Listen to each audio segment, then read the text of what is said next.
સેવા કરો એ સારું કહેવાય જાણભાઈ, તમે સેવા કરો એ સારું કહેવાય. અમારું મન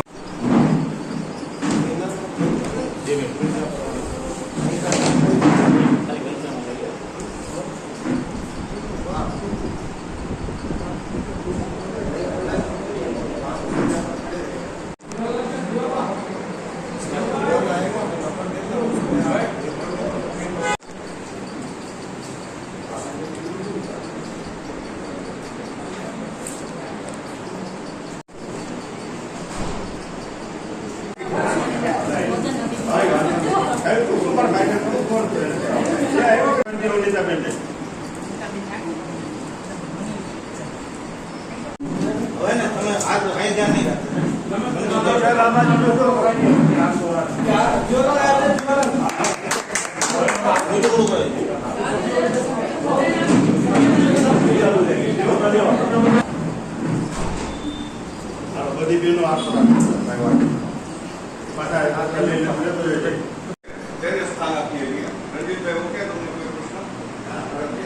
આજની બેઠક માટે કારણ કે આપણી ચૂંટણી છે તો અધ્યક્ષ સ્થાન કોઈને પણ આપવું પડે. માનનીય જિલ્લા ખેતીવાડી અધિકારી સાહેબ આપણા અધ્યાસી અધિકારી તરીકે જિલ્લા પંચાયતથી પધારેલા છે. આપનું નામ ને?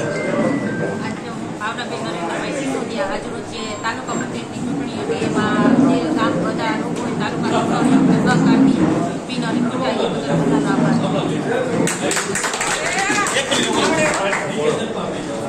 હવે જે તાલુકા પંચાયતના જે કામો છે હું બધા સાથે રાખીને કરીશ. કેટલો બોલો ખર્ચો કર્યો?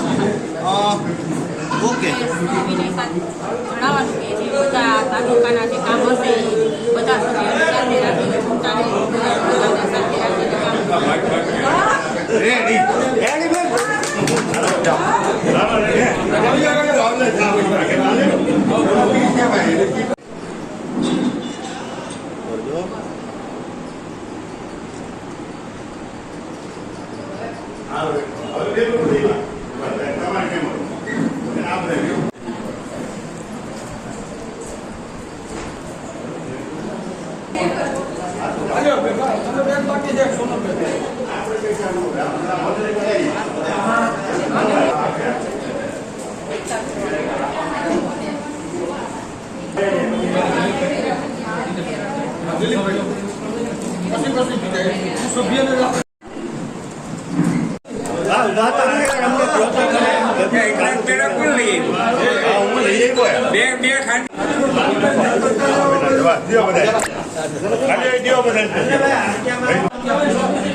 નામ ને આજે હું ભાવનાબેન નરેન્દ્રભાઈ સિસોદિયા આજરોજ જે તાલુકા પંચાયતની ચૂંટણી હતી એમાં જે કામ બધા લોકોએ તાલુકાના સહકારથી બિનહરીફ ચૂંટાઈ એ બદલ બધાનો આભાર.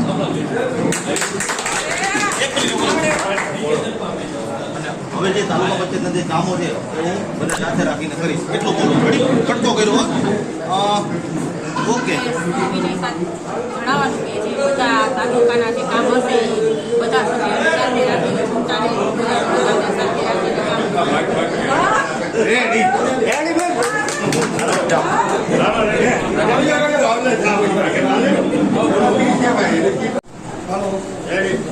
આજે ત્રીજી વખત માળિયા તાલુકા પંચાયતના પ્રમુખ તરીકે જ્યારે મારું મેન્ડેટ આપવામાં આવ્યું છે, જેના સાંસદ શ્રી રાજેશભાઈ ચુડાસમા, કિરીટભાઈ પટેલ, જિલ્લા ભાજપ પ્રમુખ, ધારાસભ્ય શ્રી પ્રદેશ મોવડી મંડળનો ખૂબ ખૂબ આભાર માનું છું કે આ તાલુકાની મને ત્રીજી વખત સેવા કરવાની તક આપી છે. એ બદલ હું બધાનો આભાર માનું છું. અને તાલુકાના નાના મોટા જે કંઈ પ્રશ્ન પડતર હશે કે પેન્ડિંગ છે, જેની તાલુકા પંચાયતના તમામ સદસ્યો સાથે મળી અને આ તાલુકાનો વેગબંધ તો કેવી રીતે બને એના માટેના પૂરા પ્રયાસો.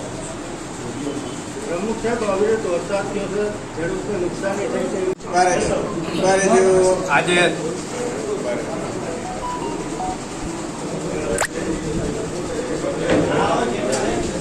આજે તારીખ 30/7/2024 મંગળવારના રોજ અહીંયા અમારા તાલુકા પંચાયતના પ્રમુખ તરીકે ભાવનાબેન નરેન્દ્રભાઈ ઉર્ફે દિલીપભાઈ સિસોદિયાજી ત્રીજી વખત તાલુકા પંચાયતના પ્રમુખ તરીકે વરણી કરવામાં આવેલ છે.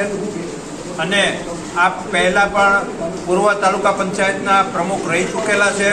આ તાલુકાના અનેક વિકાસના કામો કરેલા છે અને ભવિષ્યમાં પણ આ વિકાસના કામો અધૂરા છે એ પૂર્ણ કરશે.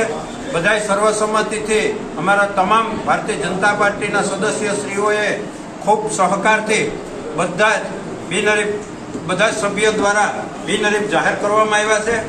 અને આપણો તાલુકાના જે કંઈ પ્રશ્ન હશે એમાં ઉકેલવામાં મદદરૂપ થશે.